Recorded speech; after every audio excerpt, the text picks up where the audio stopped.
Narendra Modi G7 सम्मेलन में शामिल नहीं होंगे। भारत कनाडा के बीच तनाव को देखते हुए ये फैसला लिया गया है। 6 सालों में ऐसा पहली बार होगा जब प्रधानमंत्री नरेंद्र मोदी G7 सम्मेलन में शामिल नहीं होंगे। अब बड़ी खबर ये आ रही है कि मोदी जी इस बार जो है उनको बुलाया नहीं जा रहा है। क्या माना जाए इसको? क्या मोदी जी को G7 के जो देश हैं उन्होंने दुत्कार दिया है क्या कि आज जिस तरीके से हालात बने हैं? ऑपरेशन सिंदूर के बाद जिस आइसोलेशन को आप झेल रहे हो उससे पहले वो देश ने कभी देखी नहीं थी। वो 71 में भी नहीं देखी थी, वो 99 में भी नहीं देखी थी, और पूरी वर्ल्ड कम्युनिटी आपके साथ खड़ी थी। इस बार कनाडा इसकी मेजबानी कर रहा है, लेकिन खबर यह है कि कनाडा ने अभी तक भारत को आधिकारिक तौर पर न्योता नहीं भेजा है, जबकि बाकी देशों को किया है। ऐसा पहली बार हो रहा है कि 6 साल में पीएम मोदी इस सम्मेलन का हिस्सा नहीं होंगे। इस बार भारत 5वीं और कहिए तो चौथी इकोनॉमी हो गया वर्ल्ड के इकोनॉमिक साइज के हिसाब से। उसके बावजूद भारत को निमंत्रण तक नहीं दिया गया, और निमंत्रण किन को मिला है ये देखना बड़ा महत्वपूर्ण। उसमें ऑस्ट्रेलिया को इन्वाइट किया जा रहा है, उसमें यूक्रेन को इन्वाइट किया जा रहा है, दक्षिण अफ्रीका को इन्वाइट किया जा रहा है, और ब्राजील को इन्वाइट किया जा रहा है, और 5वें और चौथे नंबर वाले भारत को नहीं किया जा रहा है। एक था कि जब भी मोदी जी वहां जाते थे 2019 से लेकर 24 तक, भारत के मीडिया का आपने देखा किस तरीके से डंका बजता था। पूरी दुनिया में विश्व गुरु आप हो जाते थे, आप वर्ल्ड लीडर होते थे, वर्ल्ड लीडर्स के साथ फोटो खींचती थी, हालांकि आप भाषण देते थे वहां पर। वो कहते हैं ना कि वक्त बुरा चल रहा हो तो ऊंट पर बैठे हुए भी कुत्ता काट लेता है, और अब पड़ोसियों के साथ यही सब कुछ होने लग चुका है, क्योंकि 6 साल बाद यानी 7वें साल पहली बार ऐसे हो रहा है कि नरेंद्र मोदी को G7 मीटिंग में बुलाया ही नहीं गया। इस पर भारत में एक अलग ही कोहराम है।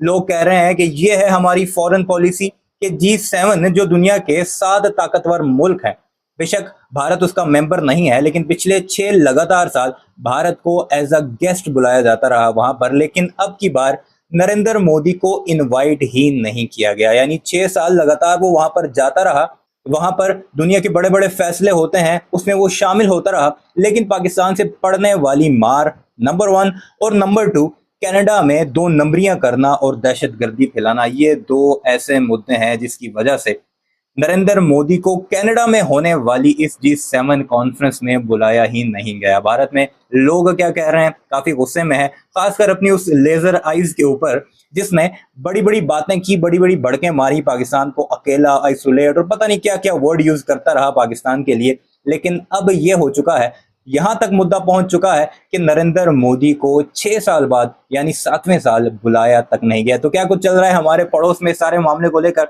इस वीडियो में आपको वही सब कुछ दिखाते हैं, कितना गुस्सा है। और नरेंद्र मोदी का मुझे तो ये आखिरी टर्म लग रहा है कि नरेंद्र मोदी अब बड़ा बुरा फंसा है, खासकर पाकिस्तान से पड़ने वाली मार के बाद। आप क्या राय रखते हैं कमेंट सेक्शन में जरूर बताइएगा। चैनल को सब्सक्राइब नहीं किया तो ऐसी वीडियोस के लिए जरूर सब्सक्राइब कीजिएगा।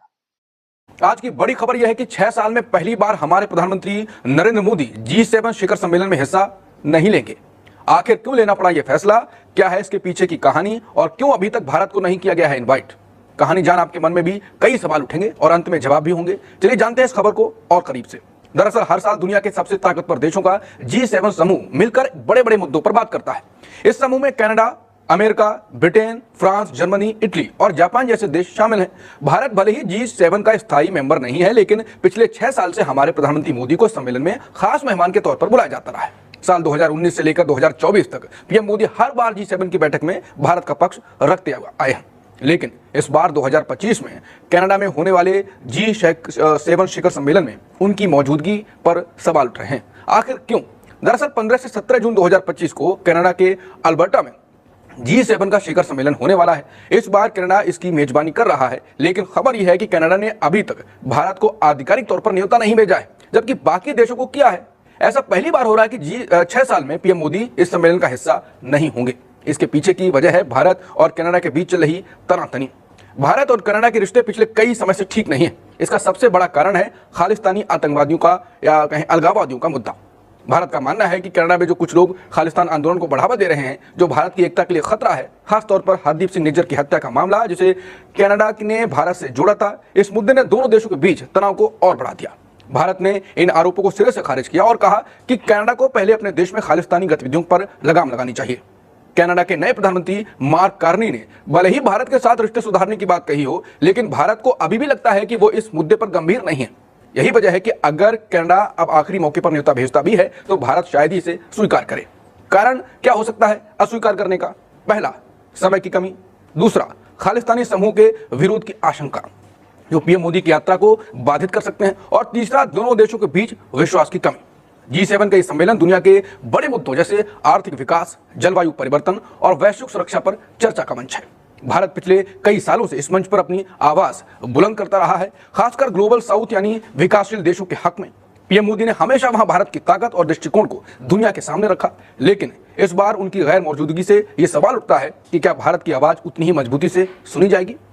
कनाडा ने इस बार ऑस्ट्रेलिया, यूक्रेन, दक्षिण अफ्रीका और ब्राजील जैसे देशों को न्योता भेजने की बात कही है, लेकिन भारत का नाम इसमें शामिल नहीं है इस सूची में। सर, खबर यह है कि जो G7 समिट होता है, G7 समिट में पिछली बार सबको याद होगा कि मोदी जी कैसे वहां पर पहुंचे थे और फिर उन्होंने बहुत सारी फोटोग्राफ शेयर की थी। वहां से बहुत चर्चा भी हुई थी G7 में मोदी जी के जाने की, और दोनों तरह से सकारात्मक और नकारात्मक दोनों तरह की चर्चाएं हुई थी। लेकिन अब बड़ी खबर ये आ रही है कि मोदी जी इस बार जो है उनको बुलाया नहीं जा रहा है। एक तरफ कहा जा रहा है कि वो जा नहीं रहे, सच क्या है? मोदी जी जा नहीं रहे हैं, बुलाए नहीं गए हैं, या मतलब क्या माना जाए इसको? क्या मोदी जी को G7 के जो देश हैं उन्होंने दुत्कार दिया है क्या, कि आज जिस तरीके से हालात बने हैं, लगातार बहुत सारी चीजों पर झूठ सामने आता चला जा रहा है, तो मोदी जी को G7 कंट्रीज ने दुत्कार दिया है? क्या माना जाए? राम प्रकाश जी नमस्कार, आपको सारे दर्शक साथियों को भी। देखिए, एक बहुत महत्वपूर्ण पड़ाव पे आके देश खड़ा हो गया है, खासतौर पे जब पाकिस्तान के साथ ऑपरेशन सिंदूर की बैकग्राउंड और ये सारी चीजें। और सारे दर्शक साथियों के लिए बता दूं कि जो G7 की जो ग्रुपिंग है, ये एक इंटर गवर्नमेंटल पॉलिटिकल और इकोनॉमिक फोरम है, और इसके अंदर 7 देश है basically: Canada, France, Germany, Italy, Japan, UK and USA. और जो यूरोपियन यूनियन है उसकी काउंटिंग नहीं की जाती, but that is also in A way A member of this. तो इसके अंदर 2019 में जब ये सम्मेलन G7 में फ्रांस के अंदर हुआ था, तो फ्रांस के तत्कालीन राष्ट्रपति जी ने पहली बार मोदी जी को वहां इन्वाइट किया था, हमारे ओवरऑल स्टेचर को, वर्ल्ड स्टेचर को रिकग्नाइज करते हुए कि भाई भारत भी आए, क्योंकि सेम विचारधारा के लोग हैं, सारी चीजें हैं, डेमोक्रेसी है, सब चीजें। तो उसके अंदर बेसिकली लगातार देखिए, एक होता है इन्विटेशन, वन ऑफ इन्विटेशन, कि एक बार राम प्रकाश जी को बुला लीजिए, एक बार मुझे बुला लिया, एक बार किसी और को बुला लिया। इस तरीके से फ्रेंडली कंट्रीज, डेमोक्रेटिक कंट्रीज को आप रिप्रेजेंटेशन देते रहे। लेकिन 2019 के बाद से लेकर के 2024 तक हर G7 सम्मेलन के अंदर, शिखर सम्मेलन के अंदर भारत हर बार इनवाइट किया जाता था, there is no doubt about it. उसमें क्या है कि जो नॉन मेंबर्स हैं वो केवल उसमें बोलते नहीं है, भाषण नहीं देते, लेकिन वो जो सारे का सारा कंसल्टेशन होते हैं, डायस पे होते हैं बाकायदा, और सारी चीजों के एक तरीके से उनको देखते हैं। ये दुनिया का हाई टेबल कहा जाता है एक तरीके से, कि उस पर उनको एक जगह मिलती है और देश के स्टेचर का भी पता लगता है कि देश किस रूप में बढ़ रहा है। तो अब देखिए कि भारत आज की तारीख में, मैं तो ये कहता हूं कि as per IMF data, Bharat जो दुनिया की 5वीं बड़ी इकोनॉमी है, उसके बावजूद भी अगर भारत सरकार चौथी कहती है तो उसको भी मान लेते हैं, वो भी हो ही जाएगा देर से, उसमें कोई समस्या नहीं है बड़ी। भारत को इस बार इन्वाइट नहीं किया जा रहा है। इस बार जो होस्ट कंट्री है वो कनाडा है, और कनाडा में ये 15 से 17 जून को होने वाला है, अल्बर्टा में। तो कनाडा की तरफ से अभी तक कोई ऑफिशियल इन्विटेशन भारत को आया नहीं है। आज 2 जून ऑलरेडी हो गई है, मीनिंग देयर बाय कि अगर इन्विटेशन अब आएगा भी तो उसका कोई मतलब नहीं है, क्योंकि इतने शॉर्ट नोटिस पर वो सारी चीजें नहीं हो पाती। लेकिन इसमें जो चिंता की बात है, एक था कि जब भी मोदी जी वहां जाते थे 2019 से लेकर 24 तक, भारत के मीडिया का आपने देखा किस तरीके से डंका बजता था, पूरी दुनिया में विश्व गुरु आप हो जाते थे, आप वर्ल्ड लीडर होते थे, वर्ल्ड लीडर्स के साथ फोटो खींचती थी, हालांकि आप भाषण देते थे वहां पर। उसके बावजूद भी मीडिया जिस तरीके का हाई पिच उसको जो कवरेज देता था जिस तरीके से, और भारत की उसी सो कॉल्ड स्टैंडिंग को लेकर के यहाँ पर डंका पीट के 11 साल से लगातार चल रहा है। इस बार भारत 5वीं और कहिए तो चौथी इकोनॉमी हो गया वर्ल्ड की इकोनॉमिक साइज के हिसाब से, उसके बावजूद भारत को निमंत्रण तक नहीं दिया गया। और निमंत्रण किन को मिला है ये देखना बड़ा महत्वपूर्ण है, और ये देखना भी महत्वपूर्ण है कि 19 से 24 तक लगातार मिल रहा था। इस बार भी ऐसा नहीं कि एफर्ट नहीं किए गए, बाकायदा डिप्लोमेटिक एफर्ट किए गए, लेकिन कनाडा उस पर टस से बस नहीं हुआ। उसकी भी बैकग्राउंड पे हम आएंगे। लेकिन इनवाइट किसको किया गया वो बहुत महत्वपूर्ण है। उसमें ऑस्ट्रेलिया को इन्वाइट किया जा रहा है, उसमें यूक्रेन को इन्वाइट किया जा रहा है, दक्षिण अफ्रीका को इन्वाइट किया जा रहा है, और ब्राजील को इन्वाइट किया जा रहा है, और 5वें और चौथे नंबर वाले भारत को नहीं किया जा रहा है। तो इसको क्या मीडिया इसकी सही पिक्चर देश के सामने रखेगा, जो मीडिया लगातार डंका बजाने का आदी हो गया है, और जिस तरह की परिस्थितियां पूरी की पूरी ऑपरेशन सिंदूर के बाद जिस आइसोलेशन को आप झेल रहे हो, उससे पहले वो देश ने कभी देखी नहीं थी। वो 71 में भी नहीं देखी थी, वो 99 में भी नहीं देखी थी, और पूरी वर्ल्ड कम्युनिटी आपके साथ खड़ी थी। तो इसको अगर आप डिप्लोमेटिक उसके हिसाब किताब से देखेंगे तो एक चीज आपको समझनी पड़ेगी कि जो भी विदेश नीति, जो भी कूटनीति जो भ्रम से प्रेरित होगी ना, कि जिसके चारों तरफ भ्रम ही भ्रम होगा, this is what you call illusion, जो भ्रम से जो विदेश नीति होती है, उसकी एक बात मान के चलिए, उसकी एक ग्लोबल एक्सपायरी डेट भी होती है। तो मोदी जी ने जिस तरीके से अपने आप को कंडक्ट किया है पूरी दुनिया के लीडर्स के बीच में over a period of time, अपने आप को प्रोजेक्ट किया है, और उसका जिस तरीके से ऑप्टिक्स और थिएट्रिक्स क्रिएट करवाया गया कि वहां के जो एक्टिव मेंबर्स हैं उनको वो कवरेज नहीं है, लेकिन भारत का मीडिया अकेले मोदी मोदी और मोदी को जिस तरीके से पूरे उसका बिल्डअप से लेकर के और कंक्लूजन के बाद तक भी, यानी कि 2 दिन का सम्मेलन है, 3 दिन का सम्मेलन है, उससे 2 दिन पहले भारत का मीडिया वहां जाके डंका बजाने लग जाता है। तमाम राष्ट्राध्यक्ष आते हैं जिस भी वेन्यू पे होता है, लेकिन भारत के लोग क्या करते हैं कि उनकी एम्बेसी पैसे दे करके वहां पे स्वागत कराना, वहां पर वो सब रोड शो टाइप की चीजें, वो एक खास तरह की ऑप्टिक्स क्रिएट करवाना। नरेंद्र मोदी G7 सम्मेलन में शामिल नहीं होंगे। भारत कनाडा के बीच तनाव को देखते हुए यह फैसला लिया गया है। कनाडा G7 सम्मेलन की मेजबानी कर रहा है। 15 से 17 जून तक G7 देशों का सम्मेलन होगा। 6 सालों में ऐसा पहली बार होगा जब प्रधानमंत्री नरेंद्र मोदी G7 सम्मेलन में शामिल नहीं होंगे। 15 जून से 17 जून के बीच कनाडा के अल्बर्ट में G7 देशों की बैठक होगी, लेकिन अभी तक आधिकारिक तौर पर भारत को निमंत्रण नहीं आया है। हालांकि इसकी भी पूरी संभावना है कि प्रधानमंत्री मोदी कनाडा नहीं जाएंगे, खासतौर पर तब जब भारत को अभी भी यकीन नहीं है कि कनाडा की नई सरकार खालिस्तानी अलगाववादियों के बारे में उसकी चिंताओं को लेकर बात सुनने को तैयार है। प्रधानमंत्री नरेंद्र मोदी कनाडा में होने वाले G7 सम्मेलन को लेकर नहीं जाने की सोच रहे हैं और यह करीब करीब तय भी माना जा रहा है।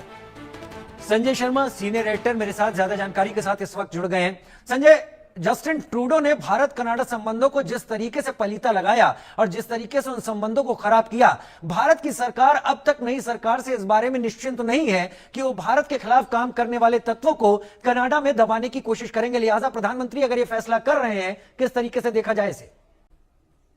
राजीव, सुन पा रहे हैं मेरी बात? जी सुन पा रहे हैं, बोले सर।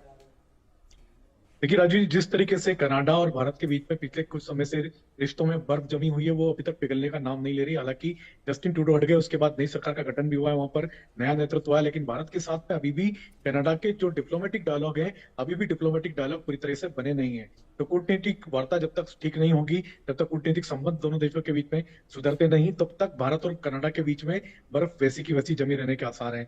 तो लिहाजा 15 से 17 जून के बीच में जो G7 का जो सम्मेलन आयोजित हो रहा है कनाडा में, भारत के प्रधानमंत्री नरेंद्र मोदी ने अभी तक जो सूचना मिल रही है उसके अनुसार G7 में शामिल होने का निर्णय नहीं लिया है। ताकि ये कहा जा रहा है सूत्रों के अनुसार कि प्रधानमंत्री नरेंद्र मोदी कनाडा नहीं जाएंगे, क्योंकि जिस तरह से लगातार कनाडा सरकार खालिस्तानी आतंकवादियों को वहां पर प्रश्रय दे रही है, आश्रय दे रही है, और वहां पर एक तरह से उनके लिए सेफ पनाहगार बना हुआ है। तो ये कहीं ना कहीं भारत के साथ कनाडा के संबंधों के बीच में लगातार तनातनी और खींचातानी लगातार जारी है। तो इसको लेकर के प्रधानमंत्री नरेंद्र मोदी कनाडा जाने का दौरा अपना कैंसिल कर रहे हैं, कनाडा जाने का प्रोग्राम कैंसिल कर सकते हैं। क्या प्रधानमंत्री की जगह कोई और प्रधानमंत्री का प्रतिनिधित्व कर सकता है, जैसा कुछ एक मामलों में हुआ भी है?